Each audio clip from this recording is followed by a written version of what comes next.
وقت کے ہاتھ میں زمانہ ہے، وقت ایک قیمتی خزانہ ہے، وقت کے ساتھ جو چل نہیں سکتے وہ بہاروں میں پل نہیں سکتے۔ صدر وقار، عزیزان محترم اور سامعین محترم، السلام علیکم ورحمۃ اللہ وبرکاتہ۔ جناب سر، انسانی زندگی لمحوں سے عبارت ہے، اگر یہ بہتر گزاری جائے تو کامیابی ورنہ نہ۔ حاضرین محفل، کائنات کا پورا نظام ہمیں پابندی وقت کا درس دیتا ہے۔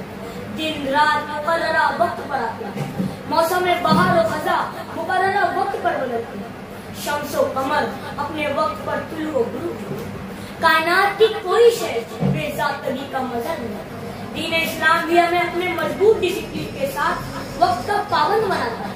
نماز پنجگانہ و روزہ ماہانہ بھی ہمیں پابندی وقت کا درس دیتا ہے۔ حاضرین محفل، زندہ قوم وقت کی قدر کرتی ہے، زمانے کے مزاج کو سمجھتی ہے اور اس کے بہتر مصارف کا علم رکھتی ہے۔ وہ یہ بھی جانتی ہے کہ رلاتا بہت ہے لبھاتا نہیں، رلاتا بہت ہے لبھاتا نہیں، گیا وقت پھر ہاتھ آتا نہیں۔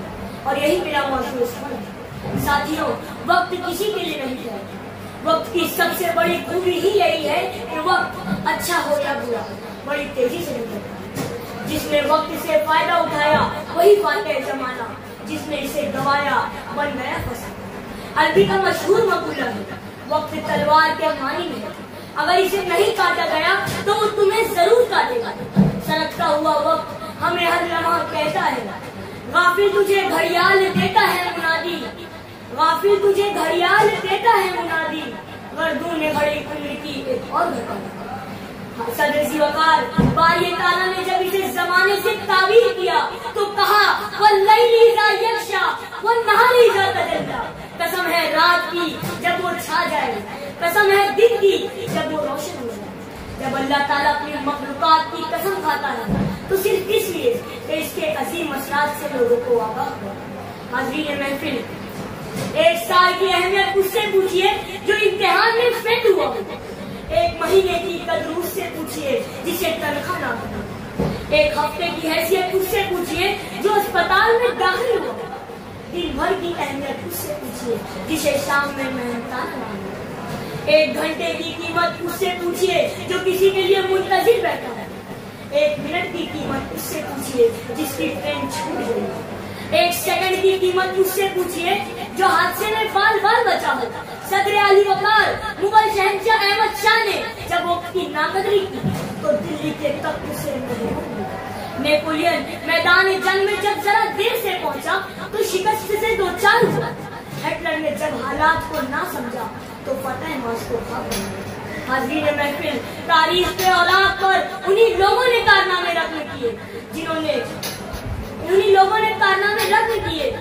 نے وقت کی قدر کو پہچانا، انہی لوگوں نے صحراؤں کو گلشن بنایا، فضاؤں پہ قبضہ کیا، دریاؤں پہ حکومت کی، پہاڑوں کے جگر پاش کیے، زمانہ ان کی قدم بوسی کے لیے کھڑی ہوئی۔ جنہوں نے وقت کو برباد کیا، خسارہ ان کا مقدر بن گیا۔ عربی شاعر کہتا ہے اَلَا لَيْتَ الشَّبَابُ يَعُودُ يَوْمًا فَأُخْبِرْهُ بِمَا فَعَلَ الْمُشَيِّبُ، اے کاش جوانی کسی دن لوٹ آتی تو میں اسے بتاتا کہ بڑھاپے نے کیا ظلم کیا۔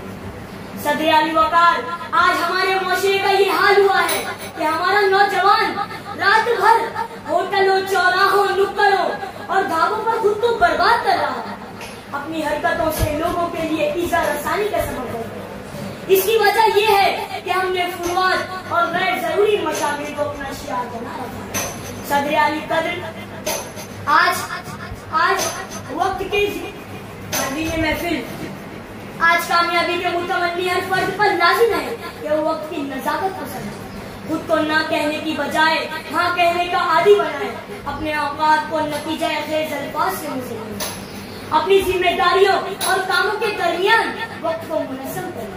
آخر میں بس اتنا کہوں گا، ہے وہ عاقل جو کہ آغاز میں سوچے انجام، ہے وہ عاقل جو کہ آغاز میں سوچے انجام، ورنہ نادان